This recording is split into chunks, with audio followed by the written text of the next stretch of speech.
Friends, it's good to be with you. I'm Pastor Dave. I just wanted to share a little bit about what's been going on here at Good Shepherd over the last few years to celebrate the progress of our Building Connections campaign and to look a bit toward 2021. I'm just going to show you a few slides and chat for a little bit, but I'm honored you've chosen to spend a few moments with me. Let me get that up on the screen. I'll get that a full view for you. Um, this photo was posted on All Saints Sunday, and this young man's name is Hans, and Hans was inviting people to join us for church. And Hans is a person who regularly shares information about our church, is very enthusiastic. Um, he lives 10,000 miles away from us. So Hans lives in Jakarta, Indonesia. Recently, when I asked folks from the church what Good Shepherd has meant to you in 2020, Hans was one of the people who quickly replied back, and he's been worshiping with us the entire time of since COVID-19 began. But we got to know him in the summer of 2019 when he visited the United States for probably 2 months, and Mary Jo got to know him. Pastor Kate and I met with him. Very enthusiastic, wonderful new connection we've made. But there are other people like Hans out there who have connected to our ministry over the last 6, 8 months, who live in different parts of the country, different parts of the world, and we're thankful for that. We could never have imagined that a while back. Want to just take you on a little journey. This was 3 years ago, was the 500th celebration of the 500th anniversary of the Reformation. This is what our Shepherd's Hall Fellowship Hall looked like at that point. Those who are members of Good Shepherd know this space has been renovated since then. But this was a very, very creative event that Frances helped organize for the kids and families of the church. You see her giving instruction over there on the far right, but a good example of how she and so many of our staff go above and beyond the call of duty. But I'll explain this one. This is kind of a fun event. Kids came into the lobby and stood in front of the Building Connections Lego board. I always love these photos because you see how kids have grown quite dramatically in the course of 3 years. What happened on this event is families came into Shepherd's Hall, and each of them got a packet that had a Lego template board with all the appropriate Lego blocks, and each household was to put together their piece of this larger puzzle, if you will. This Frances somehow had collected 20,000 Legos for this project and kind of spent a lot of time just putting it all together. So we're thankful for that. Here's some of the families at work. The Germans on the left, the Thorns on the right there. It was a great event, a lot of fun.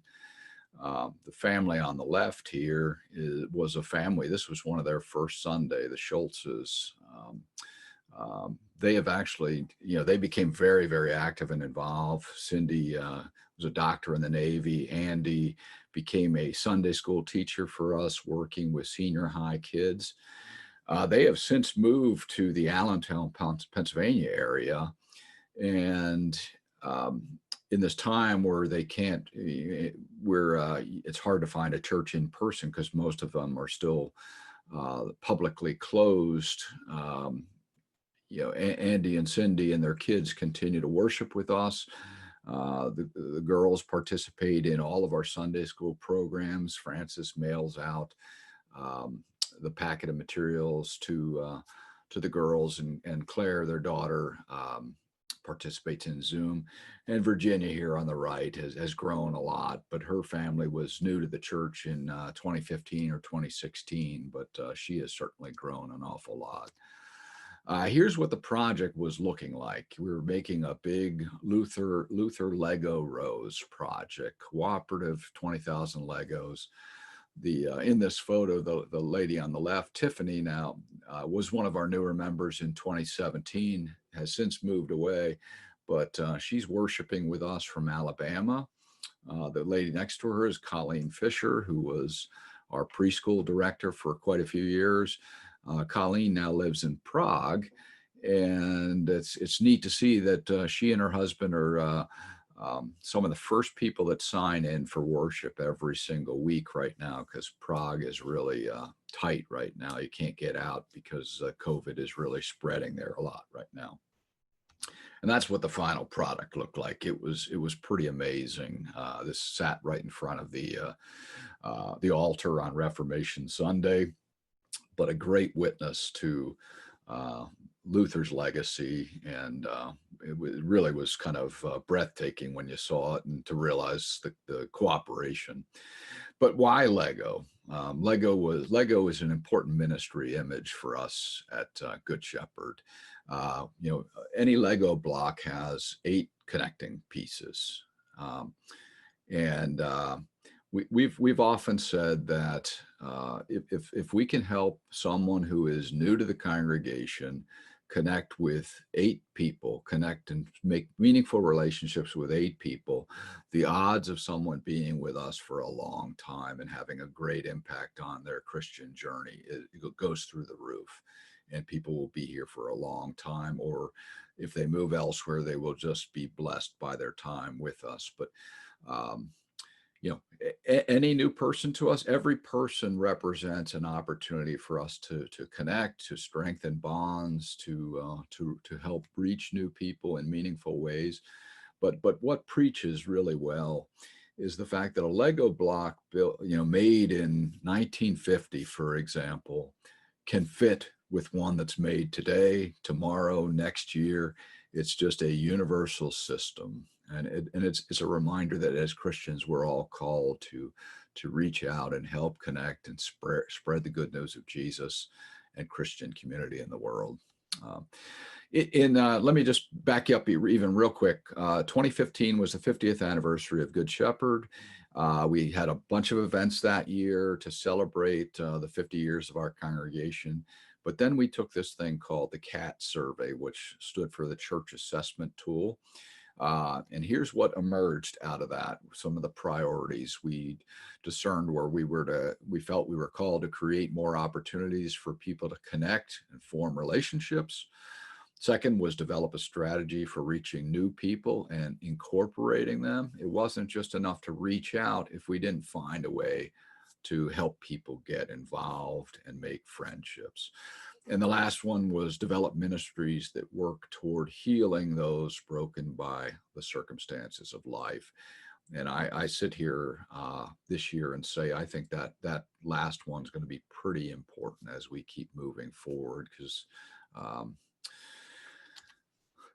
So out of that, in 2016, we really began to reach out to focus a lot on evangelism. But over in the early part of 2017, we sort of developed what was called the Building Connections campaign for 2018, 19, and 20 ministry years.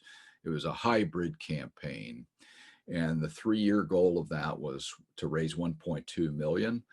And through September of this year, we're almost 95% of the way there, which is just a reminder that the congregation has grown in our collective generosity over these last 3 years, which is just cause for celebration. And that's who we are as Good Shepherd. We rise to the occasion to do big things. We've called it hybrid because a classic capital campaign is purely kind of facility and building related. Hybrid campaign, we said, was twofold. The top part here is what I would say is the priority. I've said that from day one. The top priority was mission expansion at Good Shepherd and in our synod. And that was 25% of all the money raised went toward that purpose. The 75% was to capital improvements at Good Shepherd. But if you look at that top, the 25% mission expansion, we said here at our church we wanted to make 300 new connections over the next few years. And, we just picked a big number. It was, I think the big thing was saying the number wasn't important. It was saying if we can become people who share our faith more regularly, invite people more regularly, it will have an impact. But we're really living out the calling Jesus asked us to do, which is not keep the good news secret. It's to share it.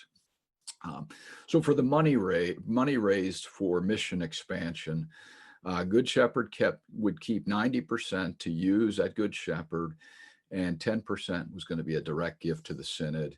And then we'll get into the capital improvement projects, but just there's been a lot. So how have we done in expanding our mission? Since the fall of 2016, we've brought in and incorporated 342 new members. And we've just made a lot of new connections. People like Hans in Jakarta, Indonesia. We have people worshiping with us now in Minnesota who are participating in small groups, and Florida and Alabama. And we've always been blessed with a lot of people coming to Good Shepherd, but I'd say it's heightening. We've seen an increase in 2020. Photo you see on the screen was Sunday, March 8th, was our last new member class that met in person. And this was kind of the last Sunday where we have physically had the building opened. But a day will come when we're able to gather like this again. Just another new connection that we celebrate the birth of Henry, and we look forward to welcoming him into our congregation. Second way to increase further the mission at Good Shepherd, we needed to increase our staffing. So Mary Jo on the right, we established the connections ministry position, and that's really blessed us along the way. We were able to move our Christian ed minister to full-time, which was greatly needed, and that will continue to bless us, that mission fund. The other thing we said we were going to do in the summer of 2017, we were saying we really want to be live streaming our worship by the end of 2020, and it felt like we were continually delaying that we would get around to it eventually. And I say we got to it just in time. We fortunately had the basic equipment on hand so we could go live with our worship on Sunday, March 15th. But I'll get to it later, but you'll see we've made upgrades to our equipment this year to further that ministry. But I'm very thankful we had stated that goal from the get-go. In terms of how have we furthered the ministry of the synod, and just remember, this is all above and beyond our regular generous support to the synod. We have given an additional $28,000 to the synod's campaign through September of this year, and we're well on target to giving the $30,000 we expected. And that has helped them to establish some new ministries in the synod and to do some pretty important educational programming. So they've had a program for a lot of pastors called Intentional Impact, which was a leadership training. They've had a group called Mosaics, which has congregations intentionally studying to be more of a multi-ethnic community. And this fall they've been doing a synod stewardship education program to help congregations be better at stewardship leadership. And in addition, our endowment fund has given $9,000 in grants to help several churches, 5 churches, conduct their own campaigns. And so what was kind of interesting is we were the first that did this hybrid model, and several congregations came to us saying, "Hey, we're interested in doing it the way you've done it." And so it was nice to be able to share some of what we've learned. So secondly, we've made a lot of improvements to our ministry facility over the last 3 years, thanks to your support and generosity. We have a dynamic space to facilitate ministry, and we've really designed things on how we want to operate, and made changes based on how we think uh, our programming should be. Um, in the last 3 years, we've really gotten our facility up to date standards. We had some parts of the building that hadn't been renovated in 30 or 40 years. So now it has modern, better, more efficient systems and things like that that we can go through. But um, someone was up in a helicopter and was taking aerial photos, and we were fortunate to get a kind of a view of what our facility looks like. We did 3 big projects, or I should say we've done 2, and the third big project is will happen, but the Ed Wing, the Education Wing, Shepherd's Hall, and the basement project. I put an asterisk there because that will be done. It's been designed. It's just a matter of implementing it. So I'll rattle through this quickly. 2018, we put up a fence. The fence had blown down, and we put up a more modern looking one that extends the whole length of the property. Put a coat closet in, did a front awning, which now marks the front entrance. So someone who's new to the church or visiting can clearly understand where the front entrance is. The music office was renovated, janitorial space, HVAC and LED lighting went in, and that really reduces utility costs, which is very important and certainly a good environmental witness for us. The hub of our weekday ministry when the building is open is in this education wing, the part of the facility closest to you. We renovated the upper level of that ed wing in 2018, and so we put in we have more screens there for presentation purposes. Created larger, more flexible spaces. The one you see in the screen here is a double wide room with a flexible divider that can go in. So this in normal times is where Pastor Kate's Sunday school class has been meeting. But large spaces serve us really, really well, because sometimes we'll have as many as 25 kids in a Sunday school room, and they just take it. You require more space. So 2019, we put in exterior lighting, LED lighting on the exterior. Some other projects there. Number 2, the electronic sign on the corner of the property is a great blessing that we're able to change that and rotate the message, alert the community to our worship services, put up an inspirational message. It's been very, very helpful. Just a quick view of the sign there on the left. Just very thankful. We envisioned doing this when we actually built the sanctuary back in 2008. So waited a long time to get that up. But you see, it's the same. The base there is the actual brick from the 2008 construction. 2019, we did the Shepherd's Hall. We had waited a long time. In fact, the first time I interviewed at Good Shepherd in February of 2001, George Groninger was telling me the congregation's looking to renovate this space. It took us a long time, but finally in the summer of 2019, we did it. Here's Pastor Ted teaching and a full crowd listening to him teach on a Sunday morning. And I certainly hope we're going to get back to that point sometime in the near future. But it's a space that serves us well for events like this, education, for events where you have fellowship and food being served. And the other thing is this is an alternate worship space for us. So theoretically possible that when we are able to reopen, we may be some of us may be in the main sanctuary, and there may be a live feed into this room for a smaller group who wants to be apart from a larger crowd.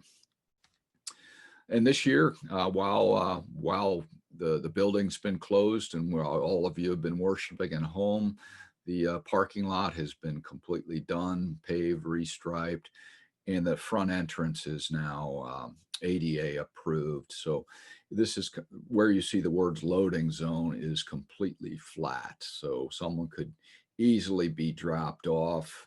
They could grab hold of the safety bollard. If someone needed uh,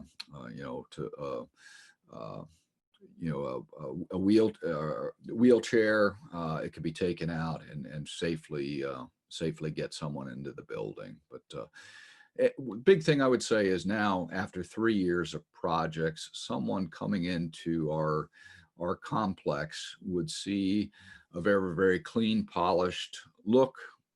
They would get the sense that this congregation takes good care of its resources and is good stewards of what we've been given. And it makes a good first impression, and it's a good welcome.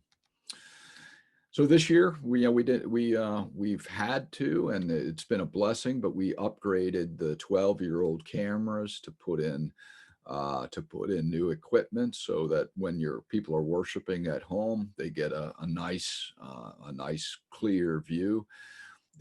We've also got, Philip helped us get a new digital soundboard in, so the quality of the audio is even better now, which is greatly appreciated. And then right now we're working on this. Won't impact people till the sanctuary reopens, but our 12-year-old projectors, we have 3 of them in the sanctuary, are really probably at the end, almost at the end of their life expectancy. It may not be as bad as the middle line, but at times on Sunday morning, to me, it feels like the images that are on the screen and the words are just not sharp. And so when we're going to be, I think, using the screen more and more upon return, but we want it to be like that bottom word, focus. We want it to be as sharp as what people experience at home. And then the big feature project that we were going to do this summer, but we felt we needed to delay it so our staff could put the entire emphasis on just how do we reach out in this time of COVID and mobilize the congregation. And we think that was a wise decision. But in this photo, you can see this space is beneath the sanctuary. This is where a lot of youth programming, where confirmation occurs.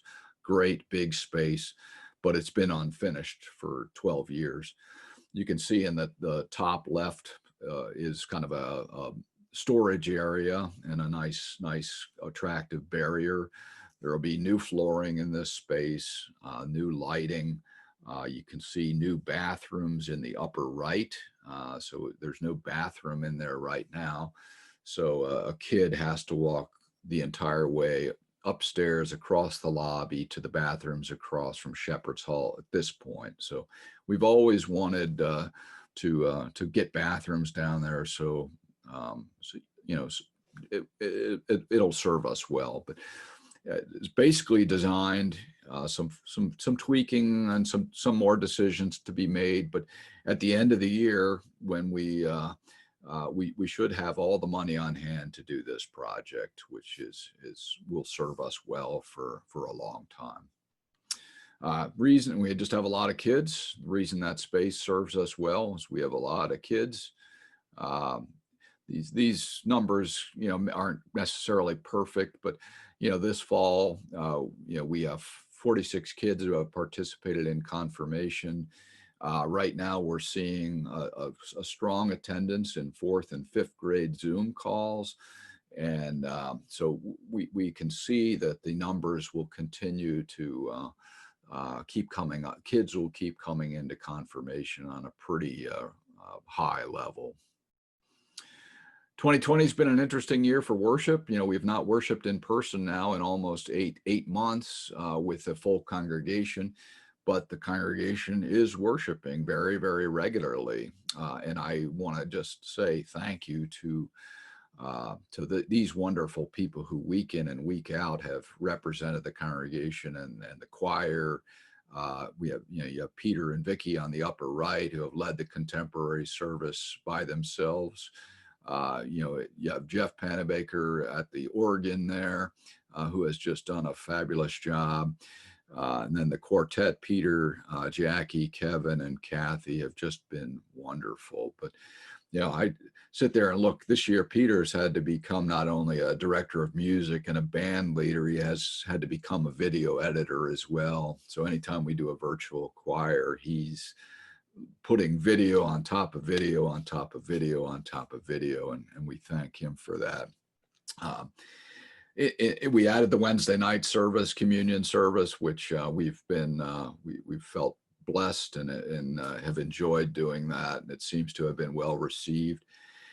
We put that, that phrase worship growth, our participation has been strong. So the estimates are between 750 and 900 people are worshiping with us. Not only from the congregation, but visitors and some people we probably haven't even met yet are worshiping with us.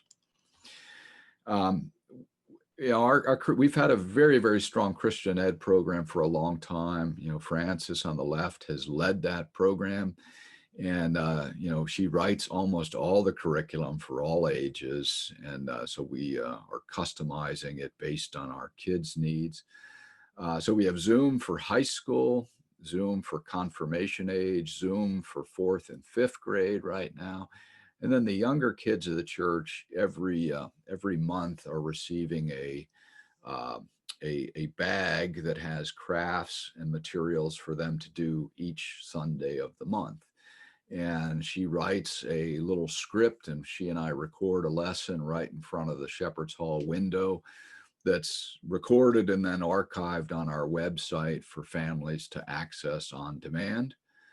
And then we have a group of people who go out and hand deliver these packages to the kids of the church. And so that's been a nice monthly contact with a lot of the families of the church. And what's interesting is we're needing to purchase more supplies, because in the time where you're just saying we're gonna not just provide supplies for kids who come to church, we're supplying resources for all the kids of the church. We've had a lot of our groups just pivoted quickly, and instead of meeting in person, they moved their gatherings online. So Pastor Kate has really helped shepherd and get a lot of these groups up and running and just continuing to meet. And for that, we're thankful. And we're thankful that people just yearn to be together. They yearn to be together in person, but we're using the technology as a tool for ministry. And quite a few others is an important thing to throw out there at the bottom. I just listed a few. A public thank you to so many in a time where this is not the easiest time of all. Many of you have volunteered to make calls or regular email or caring cards to people in the church, and that's just helped us to rally.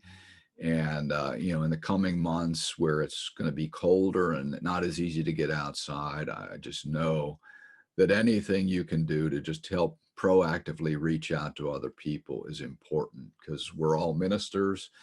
And with a church of 1,000 people, every single caring contact extends the ministry of the church. So just if your heart moves you to reach out, please keep doing that. Where we're at, I keep using this phrase, hybrid church. In person will return. I mean, that's 55 years of ministry at Good Shepherd. That's how we've done things. It's a different year right now. And I want you to think about this moment that we're in as a missional moment. The way, when Pastor Dan started the church in 1965, he came knocking on doors and rallied kind of a beginning core group that just grew from there. But you could say he pretty well started from scratch. And the more modern strategy, I would say, is what we hear more and more is congregations that will say, hey, we want to start a new site over here. and they may send or inspire about 50 to 100 people to go to a new site and spark a new ministry there. And some people may stay for 6 months, a year, while new people join that movement, and then they may come back to the original site. Um, I want you to think about that. We're sort of in one of those moments where we're developing an online presence, but in this time of COVID, literally our entire congregation has been sent to develop a kind of an online presence. And so I think I have no doubt that we're going to continue to do both into the future. Online, the in-person is absolutely going to return, but we're not going to not do online ministry. We're going to keep both of them going. I'm going to kind of bring us to an end here fairly quickly. We did the CAT survey again this fall. We ended that survey on November 1st. Ultimately, 321 people took that, which is 25% more than in 2015, which I just celebrate and give thanks for. I think that's a sign of good and faithful enthusiasm. Our church council will meet a week from now. So I'm recording this on Monday the 9th, or Monday the 9th. So we're Tuesday 8 days from now, we'll meet with the consultant to get the response to that survey. And I imagine the priorities that emerge out of that survey, and just a renewed emphasis on our mission and vision of the church will be the priority of our council as we head into the next ministry year. Just being sharp on what is God calling us to do in this moment is really what we want to focus on as we head into the new year. So looking toward our Commitment Sunday, which is Sunday the 15th, you should have received this in the mail, our next chapter. We also have that online. You'll see that this week as well. But on page 7 of that brochure, and a lot of that brochure is what I just have talked about. Page 7 of that brochure is something I just want to make sure I spotlight with you, things to consider about your giving in the coming years. These are just several suggestions you might consider as you think about, how do we collectively increase the generosity of our church? At the very bottom, let me just point out in blue, our congregation, we expect to incur increased mortgage cost in 2021 as it adjusts. We don't know exactly what that's going to look like right now, but our rate's really low. We would love to see it stay where it is, but it's projecting like it might go up. But we'll have new challenges and new opportunities in front of us, and we just want to be in a position where we can thrive. So we don't know how long COVID's going to go and how long till we'll be able to gather in person, but a couple things to think about. So number one, consider maintaining your combined level of giving. I'd say a number of us have given to the annual fund as well as the Building Connections Fund for the last 3 years. Perhaps you're in a position where you can consider combining that amount for 2021. And just think, if a fair number of us were able to do that, we would really be in a good position to thrive. Systematic giving, some of you just setting up automatic giving, go on our PushPay site and do that. Just regular giving often is a way to increase your giving.